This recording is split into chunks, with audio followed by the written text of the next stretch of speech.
तमाम विवाद और विरोध के बावजूद अब CAA यानी कि नागरिकता संशोधन कानून को लेकर सरकार ने अपना मन बना लिया है। जानकारी ये है कि मार्च के पहले हफ्ते में सरकार ये नियम देश में लागू कर सकती है। इस पर तमाम विरोध हुए हैं, तमाम लोगों ने जो है वो प्रदर्शन किए, विरोध प्रदर्शन देखा गया पूरे देश में। लेकिन अब ये कानून जो है वो लागू होने जा रहा है। इस पर मुंबई के चीफ जो मुफ्ती साहब हैं वो हमारे साथ हैं, मुफ्ती मंजूर जियाई साहब हैं, उनसे बात करते हैं। सर, क्या लग रहा है कि सरकार ने बिल्कुल भी विरोधों की परवाह नहीं की, जो विरोध किए गए थे, जो आवाज़ खिलाफ उठ रही थी उसको परवाह नहीं की गई। अब मार्च के पहले हफ्ते में इसे लागू किया जाना है।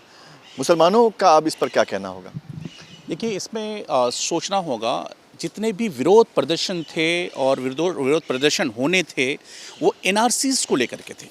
CAA किसी को नागरिकता देने का काम करता है, और जब नागरिकता देने वाले मसले पर गुफ्तगू हो, इसमें एतराज़ क्या हो सकता है लोगों को?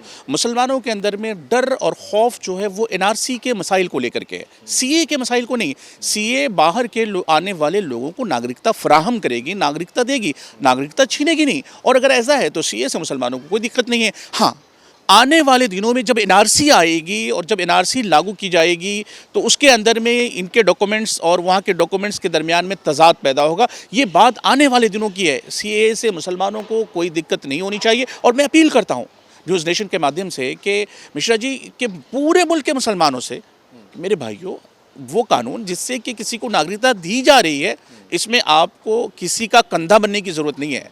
वो लेफ्टिस्ट या वो प्रदर्शनकारी जो आपके कंधों का इस्तेमाल करके, आपके नाम का इस्तेमाल करके अपनी राजनीति चमकाना चाहते हैं, आप वो राजनीतिक नेता बनेंगे, लेकिन मुसलमानों का उससे कोई फ़ायदा नहीं होने वाला। इसलिए मैं तमाम मुसलमानों से भी अपील करता हूँ आपके माध्यम से कि उनके बहकावे में बिल्कुल नहीं आए। CAA नागरिकता देने का काम हो रहा है, आने दीजिए, स्वागत करेंगे। किसी किस्म की एजिटेशन, किसी किस्म की तूफ़ानी बातें, किसी किस्म की सख्ती हमें दिखाने की ज़रूरत नहीं है। आप कह रहे हैं कि CAA जो है वो नागरिकता देने का कानून है, उससे कोई आपत्ति नहीं होनी चाहिए। लेकिन आपने कहा कि डर जो है NRC से है, यानी कि स्टेप 2 आपको लगता है कि NRC होने वाला है और उससे मुसलमानों को खतरा है, और क्या खतरा है? नहीं, देखिए, वो हिंदुस्तानी हुकूमत इस बात पर गौर कर रही है कि NRC से किस चीज़ की तकलीफ़ें आ सकती हैं, तो उन तकलीफ़ों को दूर किया जाएगा आने वाले दिनों में। और मुझे उम्मीद है कि प्राइम मिनिस्टर साहब ऐसे किसी भी चीज़ों को जिससे कि यहाँ के नागरिकों को तकलीफ़ हो, ऐसा कोई कानून नहीं होगा। लेकिन CAA की मुवाफ़क़त में, उनकी हिमायत में सब लोग खड़े होंगे, इससे किसी को एतराज़ नहीं है। देखिए, डर क्या है, लोगों को जो डर सता रहा है, मैंने लोगों से बातें की, सैकड़ों लोगों के दरमियान में मीटिंगें हुई, सारे लोगों से मैं लगातार गुफ्तगू कर रहा हूँ कि CAA आ रहा है, लोगों के फ़ोन आ रहे हैं,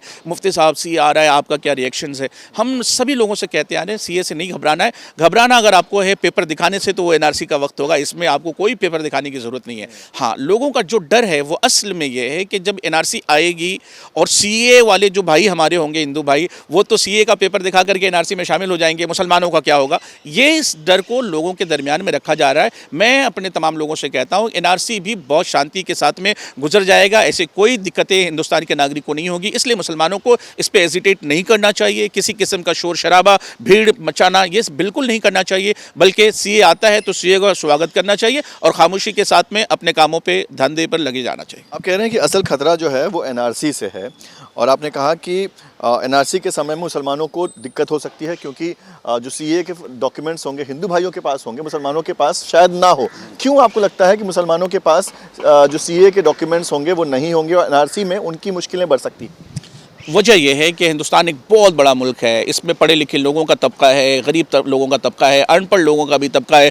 कुछ जो वो लोग हैं जो जंगलों में कबाइली भाई हैं, वो वहाँ भी होते हैं, जिनके पास पढ़ने लिखने की सुविधाएं नहीं हैं, जो मेन स्ट्रीम में नहीं है अभी, उनके लिए दिक्कतें ये हैं, किसी के नाम में दिक्कत आएगी, किसी के बाप के नाम में दिक्कत आएगी, किसी के प्रॉपर्टी कार्ड में दिक्कतें आएंगी। ये सारी दिक्कतें जो हैं हमारे और मुसलमान भाइयों के लिए ज़्यादा परेशानी का सबब बनेगा। वजह यह है कि हमारे मुसलमान इलिटरेट थे, पढ़ाई पर ज़्यादा तवज्जो नहीं थी, उनके पास डॉक्यूमेंट्स की कमियां थी, इसकी बुनियाद पर उनको तकलीफें हो सकती हैं मुस्तकबिल में।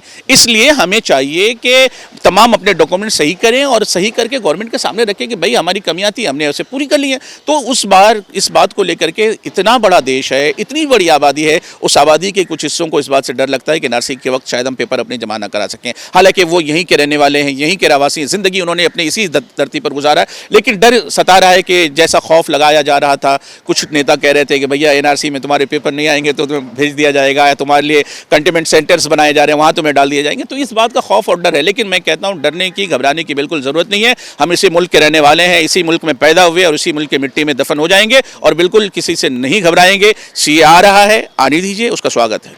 लेकिन असल में घबराहट तो उनकी होनी चाहिए ना सर, जो लोग अवैध तरीके से इस मुल्क में रह रहे हैं। आपने कहा कि मुसलमानों के पास कागजात नहीं होंगे, ऐसी समस्याएं तो हिंदुओं के साथ भी आ सकती है।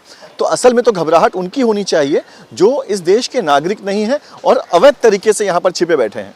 नहीं, हिंदू भाइयों के साथ इसलिए नहीं होगी दिक्कतें क्योंकि उनके पास सीए एक प्रोटेक्ट होगा, उनके पास डॉक्यूमेंट्स होंगे इस बारे में कि भाई हमने, अगर हमारे पास डॉक्यूमेंट्स नहीं थे तो मैं सीए के ज़रिए से यहाँ आ चुका हूँ और वो सीए का सर्टिफिकेट एनआरसी में उनके काम आ जाएगा। लेकिन मुसलमान क्या करेगा?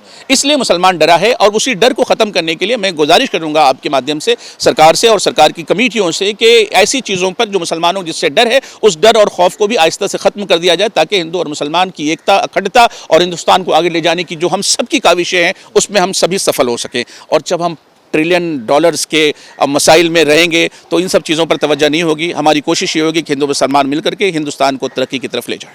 सर, आप तो कह रहे हैं कि हिंदू मुसलमान मिल करके हिंदुस्तान को तरक्की के रास्ते पर लेकर जाएं, लेकिन जो लोग कह रहे हैं कि हम डॉक्यूमेंट नहीं दिखाएंगे, फिर वहाँ जो झड़प होगी उनको क्या कहेंगे? गवर्नमेंट और लोग, ये देश हमारा है, हम सब का है।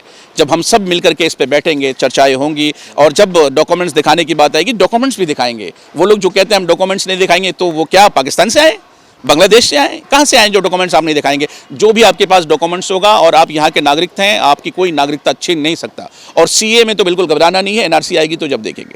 डॉक्यूमेंट्स दिखाना पड़ेगा? ज़रूरत पड़ेगी तो क्यों नहीं दिखाना पड़ेगा? हम जब पासपोर्ट के लेकर के बाहर मुल्क को सफ़र पे जाते हैं तो क्या पासपोर्ट नहीं दिखाना पड़ता? क्या कहीं हम सफ़र करते हैं तो अपने कागजात नहीं दिखाने पड़ते? बैंक के लिए खाते निकालने जाते हैं तो क्या वहाँ पर पासबुक नहीं दिखाना पड़ता? ये सारी बातें वो पॉलिटिकल लोग करते हैं जिनको पॉलिटिकल फ़ायदे की ज़रूरत है। हम लोगों को पॉलिटिकल फ़ायदे नहीं, हिंदुस्तान के फ़ायदे को ढूंढना चाहिए। बिल्कुल, शुक्रिया मुफ्ती साहब अपनी बात कहने के लिए। तो कहीं ना कहीं मुसाब जो कह रहे हैं कि जो खौफ है, जो डर है, वो सीएए को लेकर नहीं है, वो डर है एनआरसी को लेकर।